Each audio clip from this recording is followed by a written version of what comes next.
India ഞങ്ങൾ കേരളത്തിലേക്ക് വരുന്നത് എന്ന് ചോദിക്കുന്ന ആളുകൾക്ക് ഒരു മറുപടി, അവർക്ക് എന്തെങ്കിലും ഒരു പാഠം ഇതിൽ നിന്ന് ഉൾക്കൊള്ളാൻ കഴിയുമെങ്കിൽ കേരളത്തിന് അതിനനുസരിച്ചുള്ള ഒരു ഇൻവെസ്റ്റ്മെൻറ്റ് ഒരു വോളിയം നമുക്ക് ഇങ്ങോട്ട് വരുത്താൻ. ധാരാളം ജിമ്മൊക്കെ നിങ്ങൾക്ക് എല്ലാവർക്കും അറിയാം. ഗ്ലോബൽ ഇൻവെസ്റ്റ്മെൻറ്റ് മീറ്റൊക്കെ പല തവണ നടന്നു കഴിഞ്ഞു. ഇനിയും ഫെബ്രുവരിയിൽ government of Kerala global investment മീറ്റുമായിട്ട് വരുന്നുണ്ട്.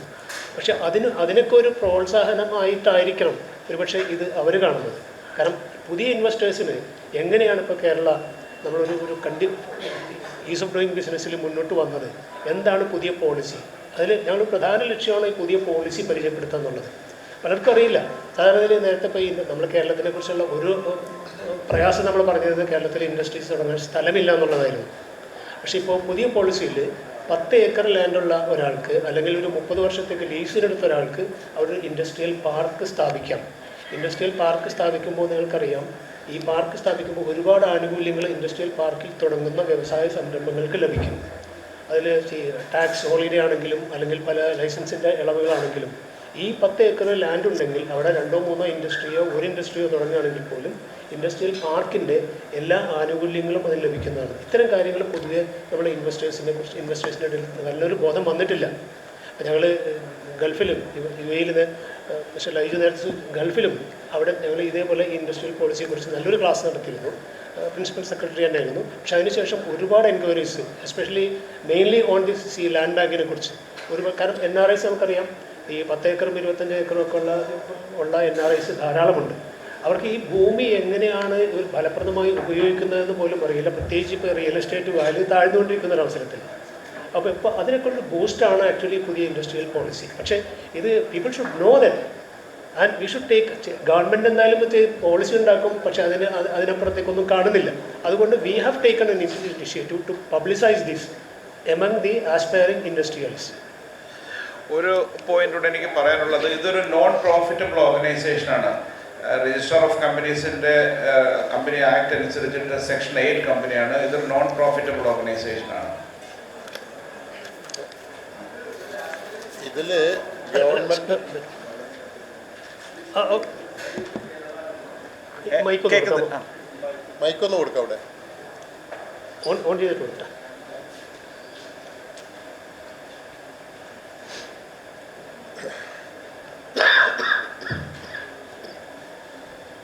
ഈ സല്യൂട്ട് കയറുന്ന ഒരു വൺ ടൈം ഇവന്റ് ആണോ അതോ കലണ്ടറൈസ്ഡ് എല്ലാ വർഷവും നടക്കാൻ പോകുന്ന ഇവന്റ് ആണോ? എല്ലാ വർഷവും ഉണ്ടാവും, എല്ലാ റീജിയൻസിലും ഉണ്ടാവും. ഞങ്ങൾ നേരത്തെ ഇവിടെ സൂചിപ്പിച്ച പോലെ സല്യൂട്ട് കേരള അദ്ദേഹം ചോദിച്ചു, ഇത് ആദ്യത്തെ സംരംഭമാണ്. This is our first attempt. We are just stepping into salute Kerala. Salute Kerala എന്നുള്ളൊരു പുതിയ ബ്രാൻഡ് ക്രിയേറ്റ് ചെയ്യാൻ ഞങ്ങൾ ഉദ്ദേശിക്കുകയാണ്. ഇൻസ്റ്റെഡ് ഓഫ് അവാർഡും ഓണറിനൊക്കെ പകരം വി സല്യൂട്ട് ദം ഇൻവെസ്റ്റേഴ്സ്. അത് കേരളത്തിൽ നിന്ന് സ്റ്റാർട്ട് ചെയ്തു. കേരളത്തിൽ തന്നെ ഇതൊരു ഫ്രീക്വൻ്റ് ആയിട്ട് ഞങ്ങൾ എവറി ഇയർ നടത്താൻ ഉദ്ദേശിക്കുന്നുണ്ട്. അതേപോലെ തന്നെ regional wise, for example next will be Maharashtra, then GCC, then will come back to Tamil Nadu. അപ്പോൾ അങ്ങനെ ഞങ്ങളിപ്പോൾ ഫോർ എക്സാമ്പിൾ ഈ ചോദ്യം ചോദിച്ചുകൊണ്ട് ഞാൻ പറയാം, ഞങ്ങൾ ഈ 4-5 സംസ്ഥാന സർക്കാരുകളുമായിട്ട് അവരുടെ ഇൻഡസ്ട്രി വ്യവസായ വകുപ്പുമായിട്ട് നെഗോഷിയേറ്റ് പല രീതിയിലുള്ള ചർച്ചകൾ നടക്കുന്നുണ്ടായിരുന്നു. അപ്പോൾ ഇവർക്കെല്ലാം എസ്പെഷ്യലി ഇപ്പോൾ ഞങ്ങൾക്ക് NRI ബേസ് കൂടുതലുള്ളത് കൊണ്ടും NRIന്ന് നല്ല പ്രോമിനൻറ്റ് ഇൻവെസ്റ്റേഴ്സ് അല്ലെങ്കിൽ മെമ്പേഴ്സുകളുള്ളത് കൊണ്ടും ഇവരെല്ലാം നോക്കുന്നത് അവരവരുടെ സംസ്ഥാനങ്ങളിലെ ഇൻഡസ്ട്രിയെ നമുക്ക് പ്രൊമോട്ട് ചെയ്യാൻ കഴിയുമോ എന്നുള്ളൊരു ചോദ്യം ഞങ്ങളുടെ അടുത്ത് വന്നിട്ടുണ്ട്. അല്ലെങ്കിൽ ഒരു for an association with government industries of other States also. So പല സംസ്ഥാനങ്ങൾക്കും വളരെയധികം താല്പര്യമുള്ളൊരു കേസാണ്, ഒരു കാര്യമാണ്. കാരണം ഇൻവെസ്റ്റ്മെൻറ്റിനാണല്ലോ എല്ലാവരും ശ്രമിച്ചുകൊണ്ടിരിക്കുന്നത്. അപ്പോൾ ഇൻവെസ്റ്റ്മെൻറ്റിന് നമ്മളിങ്ങനൊരു ബിക്കോസ് NRI ഇൻവെസ്റ്റേഴ്സ് എന്ന് പറഞ്ഞാൽ it's A huge bank.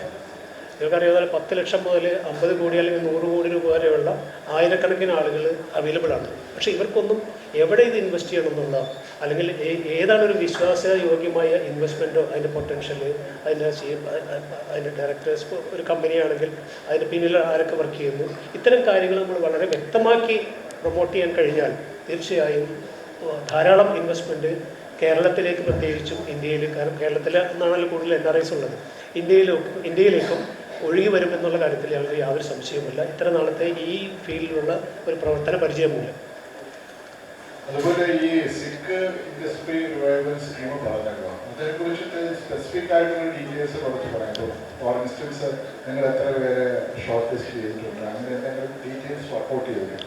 സിക് unit ഇൻഡസ്ട്രിയിൽ ഞങ്ങളിപ്പോൾ ഏകദേശം ഒരു 6 മാസമായി അനൗൺസ് ചെയ്തിട്ട് ഞങ്ങൾക്ക് ഒരു 20-25 യൂണിറ്റിൻ്റെ ആപ്ലിക്കേഷൻസ് വന്നിട്ടുണ്ട്. ഞങ്ങളുടെ പാരാമീറ്റേഴ്സ് വെച്ചിട്ട് അപ്ലൈ ചെയ്തവർ. അതിൽ മിക്കവാറും ആളുകളുമായിട്ടുള്ള ഡിസ്കഷൻസ് ഞങ്ങൾ നടത്തി കഴിഞ്ഞു. അപ്പോൾ ഇതിൽ നമുക്ക് മനസ്സിലാക്കിയ വളരെ ദുഃഖിപ്പിക്കുന്ന ഒരു കാര്യമുണ്ട്. പല ആളുകളും അറ്റ്ലീസ്റ്റ് വന്നവരിൽ 10% പേരെങ്കിലും ഒരിക്കലെങ്കിലും ആത്മഹത്യക്ക് ശ്രമിച്ചവരാണ്. കാരണം ഒരു വഴിയില്ല. ഉണ്ടായിരുന്ന പൈസ ലക്ഷങ്ങളും കോടികളും മുടക്കിയിട്ട് യാതൊരു വഴിയില്ലാതെ നിൽക്കുന്ന ആളുകളാണ്. പക്ഷെ അവരുടെ അത് ഞങ്ങൾക്കൊരു കൺസൾട്ടൻ്റ് ഉണ്ട്, ഒരു ഓതറൈസ്ഡ് കൺസൾട്ടൻ്റ്. അവരുമായിട്ട് വീണ്ടും സംസാരിച്ചു. നമ്മൾ അതിൻ്റെ ആ ഒരു ഇനിഷ്യൽ റിപ്പോർട്ട്, അതായത് ഒരു യൂണിറ്റ് സിക്കാവുന്നതിന് ഒരുപാട് കാരണങ്ങളുണ്ട്. ഫിനാൻഷ്യൽ ആവാം, അല്ലെങ്കിൽ ടെക്നിക്കലാകാം, പാർട്ട്ണർഷിപ്പിൻ്റെ പ്രശ്നങ്ങളാകാം. അങ്ങനെ എന്താണ് what's reason behind the sickness എന്നുള്ളത് നമ്മൾ ആദ്യം കണ്ടുപിടിക്കുക. എന്നിട്ട് whether this unit is revivable or not, it has a potential for next 10-15 years in the market. ഇതിൻ്റെ പ്രോഗ്രസ്സിനുള്ള ഡെവലപ്മെൻറ്റിനുള്ള ഗ്രോത്ത് എന്തൊക്കെയാണ്? What if suppose somebody is investing more money in to it, what we can do and what we can give back to them. ഒരു equity എന്ന് പറയുമ്പോൾ അതിനൊരു profit അല്ലെങ്കിൽ dividend നമ്മൾ ഓഫർ ചെയ്യണമല്ലോ. ഇത്തരം കാര്യങ്ങൾ വെച്ചിട്ടാണ് പ്രൊജക്ട് റിപ്പോർട്ട് ഉണ്ടാകുന്നത്. 3 റിപ്പോർട്ടുകൾ is in the process now. ബാക്കിയുള്ളവർ ഞങ്ങളുടെ അടുത്ത് വന്ന് ഈ ഡീറ്റെയിൽസ് ഡിസ്കഷൻ നടന്നുകൊണ്ടിരിക്കുന്നേ ഉള്ളൂ. ബാക്കി 3 എണ്ണം ഓൾറെഡി ഇപ്പോൾ in the process of making a report. ഈ റിപ്പോർട്ടാണ് ഞങ്ങൾ NRI ഇൻവെസ്റ്റേഴ്സിന് മുമ്പിൽ പ്രസൻറ്റ് ചെയ്യാൻ ഉദ്ദേശിക്കുന്നത്. Instead of going back to the bank requesting money. Government സപ്പോർട്ടും കൂടി ഉണ്ടെന്നുള്ളത്. ഗവൺമെൻറ് സപ്പോർട്ടുണ്ട്. പക്ഷേ ഗവൺമെൻറ് സപ്പോർട്ടിനെ കുറിച്ച് നിങ്ങൾക്കെല്ലാം അറിയാവുന്ന പോലെ ഗവൺമെൻറ് സപ്പോർട്ട് ഗവൺമെൻറ് നമ്മൾ ഓഫർ ചെയ്തിട്ടുണ്ട്. But to what level it will be practically possible എന്നുള്ളത് നമുക്കെല്ലാം സംശയമുള്ള കാര്യമാണ്. അതുകൊണ്ട് തന്നെയാണ് ഗവൺമെൻറ്റിനെ മാറ്റി നിർത്തിയിട്ട് തന്നെയാണ് ഞങ്ങൾ ഈ റിപ്പോർട്ട് NRI ഇൻവെസ്റ്റേഴ്സിന് മുമ്പിൽ ഇക്വിറ്റി ഷെയറിന് വേണ്ടി സബ്മിറ്റ് ചെയ്യുന്നത്.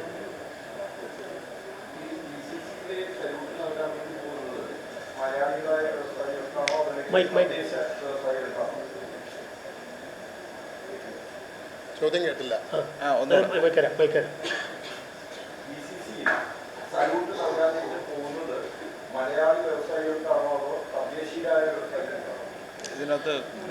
അല്ല, GCCയിൽ ഞങ്ങൾ എടുക്കുമ്പോൾ GCCയിൽ വ്യവസായം നടത്തി വിജയിച്ചിരിക്കുന്ന NRI കമ്മ്യൂണിറ്റിയാണ് ഞങ്ങൾ മെയിനായിട്ട് നോക്കുന്നത്. അത് ഈ can be from anywhere, like even GCC ലോക്കലാകാം, അല്ലെങ്കിൽ ഇപ്പോൾ ലൈക്ക് ഡൽഹിയിൽ നിന്നോ മഹാരാഷ്ട്രയിൽ നിന്നോ എവിടെ നിന്നുള്ള ഇൻവെസ്റ്റേഴ്സ് ആകാം. Even from other GCC. ചിലപ്പോൾ ഒരു കുവൈറ്റുകാർക്കുള്ള ഒരു ഇഷ്യൂ എന്ന് വെച്ചാൽ കുവൈറ്റിൽ സ്ഥലം വളരെ കുറവായതുകൊണ്ട് അവരൊക്കെ ഇൻവെസ്റ്റ്മെൻറ്റ് അധികം പുറത്താണ്. അവർ നടത്തുന്ന ഇൻവെസ്റ്റ്മെൻറ്റ് കൂടുതൽ UK ആയിരുന്നു. ഇപ്പോൾ UK എന്നൊക്കെ ഒന്ന് കുറച്ച് മാറിയിട്ട് ഇന്ത്യയിലേക്ക് വരാൻ ഉദ്ദേശിക്കുന്നത് അവരുടെ ഇൻവെസ്റ്റ്മെൻറ്റ് ഫോറം തന്നെ ഇപ്പോൾ അവരൊരു ട്രെൻഡ് ഒന്ന് മാറ്റിക്കൊണ്ടിരിക്കുകയാണ്. India is growing as an industrial base. നമുക്കൊരു വലിയ ഓപ്പർച്യൂണിറ്റി നമ്മുടെ രാജ്യത്തിനുള്ളതുകൊണ്ട് ഇപ്പോൾ അവിടെ ഇൻവെസ്റ്റ്മെൻറ്റ് ഫോറം തന്നെ ലൈക്ക് ഇപ്പോൾ ഫോറം ചെയർമാൻ ഞാൻ ഇതുപോലെ ഒരാളിപ്പോൾ അതിൻ്റെ ഫോറത്തിൻ്റെ chairman is in India to discuss and to explore more possibilities of investing in India. അപ്പോൾ അതുപോലെ നമ്മളിപ്പോൾ ആ ചോദ്യത്തിൻ്റെ ഉത്തരം ഞാൻ കൃത്യമായിട്ട് പറയുകയാണെങ്കിൽ അവിടെ ഉള്ള വ്യവസായങ്ങളാണ് ഞങ്ങൾ കണക്കിലെടുക്കുന്നത്. അവിടെ ആര് ഏത് രീതിയിൽ വ്യവസായം സ്ഥാപിച്ചു, എങ്ങനെ അവർക്ക് അത് മുന്നോട്ട് കൊണ്ടുപോകാൻ കഴിഞ്ഞു, എത്രമാത്രം അവർ വിജയിച്ചിട്ടുണ്ട്, എത്രമാത്രം എംപ്ലോയ്മെൻറ്റ് പ്രൊവൈഡ് ചെയ്യുന്നുണ്ട്, ഇത്തരം കാര്യങ്ങളാണ് നമ്മൾ ഇതിൻ്റെ പാരാമീറ്റേഴ്സായിട്ട് എടുക്കുന്നത്. ഒരു കാര്യം കൂടെ ആഡ് ചെയ്യാനുണ്ട്. ഇത് ശരിക്കും ഒരു മലയാളി ചേംബർ അല്ല. ഇപ്പം ഞങ്ങളിവിടെ നിൽക്കുന്ന ഒരു മലയാളികളാണെങ്കിൽ പോലും ഇതിനകത്ത് ഞങ്ങൾക്ക് ഡൽഹിയിൽ നിന്ന് സർദാർജികളുണ്ട്, നോൺ മലയാളീസ് ഒരുപാടുണ്ട്, മഹാരാഷ്ട്രീയൻസ് ഉണ്ട്, ഈവൻ ഞങ്ങൾക്ക് ഒമാനി നാഷണലായിട്ടുള്ള മെമ്പേഴ്സ് വരെ ഉണ്ട്. ഇപ്പം UAE നിന്ന് പല മെമ്പേഴ്സിനും ഇവർ ആൾറെഡി അപ്രോച്ച് ചെയ്തിട്ടുണ്ട്. അവരെ നമ്മൾ അവിടുത്തെ നാഷണൽസിന് നമ്മൾ അവിടത്തേക്ക് മെമ്പർഷിപ്പ് ആക്കാൻ വേണ്ടിയിട്ട്. അപ്പം ഇതിൻ്റെ ഇൻവെക്കിൻ്റെ ഏറ്റവും വലിയ സിഗ്നിഫിക്കൻസ് എന്ന് പറഞ്ഞു കഴിഞ്ഞാൽ ഇന്ത്യ കൂടാതെ 17 രാജ്യങ്ങളുമായിട്ട് നമുക്ക് നെറ്റ്വർക്ക് ചെയ്യാൻ പറ്റും. 17 മിഡിൽ ഈസ്റ്റിലുള്ള രാജ്യങ്ങളുമായിട്ട് നെറ്റ്വർക്ക് ചെയ്യാൻ പറ്റുന്നത്. എനിക്ക് തോന്നുന്നു അങ്ങനെ ഒരു ചാപ്റ്ററേ ഇല്ല, ഒരു ചേംബറേ ഇല്ല. ഇപ്പം നമ്മൾ നോക്കിക്കഴിഞ്ഞ് കഴിഞ്ഞാൽ എല്ലാ ചേംബേഴ്സുകളും ബയലാറ്ററൽ റിലേഷൻഷിപ്പ് കീപ്പ് ചെയ്യുന്നതാണ്. Indo German, Indo American, Indo Japan. പക്ഷേ ഇതൊരു ഇൻഡോ മിഡിൽ ഈസ്റ്റ് ഇത്രയും കണക്ട് ചെയ്യാൻ ഇന്ന് ഇന്ത്യ ലോകത്തിൻ്റെ തന്നെ സാമ്പത്തിക ശക്തിയായി വളർന്നുകൊണ്ടിരിക്കുന്നു. അപ്പം ഇന്ത്യയിലേക്ക് ഒരുപാട് ഇൻവെസ്റ്റ്മെൻറ്റുകൾ വരുന്നുണ്ട്. എപ്പോഴും ഇൻവെസ്റ്റ്മെൻറ്റ് വരുന്ന സമയത്ത് ഒരു ട്രസ്റ്റ് ഒരു ഫാക്റ്റാണ്. ഈ ട്രസ്റ്റ് ബിൽഡിംഗ് ആണ്. അതിന് invest will be A bridge between this investors and ഇന്ത്യയിലുള്ള അവരുടെ ഇൻവെസ്റ്റ്മെൻറ്റ് ഓപ്പർച്യൂണിറ്റീസിനും. Thank you. ഞാൻ മറന്നു പോകുന്നതിനും ഒരു കാര്യം കൂടെ പറഞ്ഞിട്ടെ. ഇപ്പോൾ ഞങ്ങളുടെ ഒരു we invite you all in person for this 26 programme. It is in Taj Vivanta starting at 9:30. അപ്പോൾ നിങ്ങൾ ഓരോരുത്തരും അവിടെ ഉണ്ടാകണമെന്നുള്ള ഞങ്ങളുടെ ആഗ്രഹമാണ്. അത് പ്രത്യേകം റിക്വസ്റ്റ് ചെയ്യുന്നു. ഈ 26th പ്രോഗ്രാം എക്സാക്ട്ലി നമ്മൾ 9:30 തന്നെ സ്റ്റാർട്ട് ചെയ്യും. ഈ പറയുന്ന 11 ആൾക്കാരും അവിടെ പേഴ്സണലി എത്തിച്ചേരും. അവരുടെ അനുഭവങ്ങൾ പങ്കെടുക്കും. അത് തന്നെ ഏറ്റവും വലിയൊരു എക്സ്പീരിയൻസ് ആണ്. അവരെങ്ങനെയാണ് ഇത്രയും നാള് ഇങ്ങനെ ഒരു ബിസിനസ് സാമ്രാജ്യം കെട്ടിപ്പടുത്താൻ വേണ്ടി. ഇതൊരു learning lesson for the startup people, new people. അതായിരിക്കും ഇതിനകത്തുള്ള ഏറ്റവും വലിയ ടേക്ക് അവേ. കാര്യം അവരുടെ എക്സ്പീരിയൻസ് ഷെയർ ചെയ്യുന്നുണ്ട്. അവർ ഫേസ് ചെയ്ത ചലഞ്ചസ് എന്തായിരുന്നു, എന്തൊക്കെയാണ് അഡ്വൈസേഴ്സ് ന്യൂ ഇൻവെസ്റ്റേഴ്സിന് കൊടുക്കാൻ.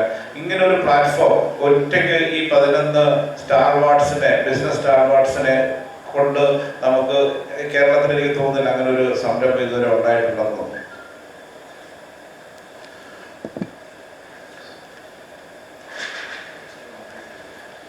Any more questions? So if no more questions, okay, thank you so much. വന്നതിൽ വളരെ നന്ദിയുണ്ട്. തീർച്ചയായും ഞങ്ങൾക്ക് നിങ്ങളുടെ സഹകരണം ഉണ്ടാവും പ്രതീക്ഷിക്കുന്നു. We invite you all for the lunch. Okay, thank you, Chairman. Okay.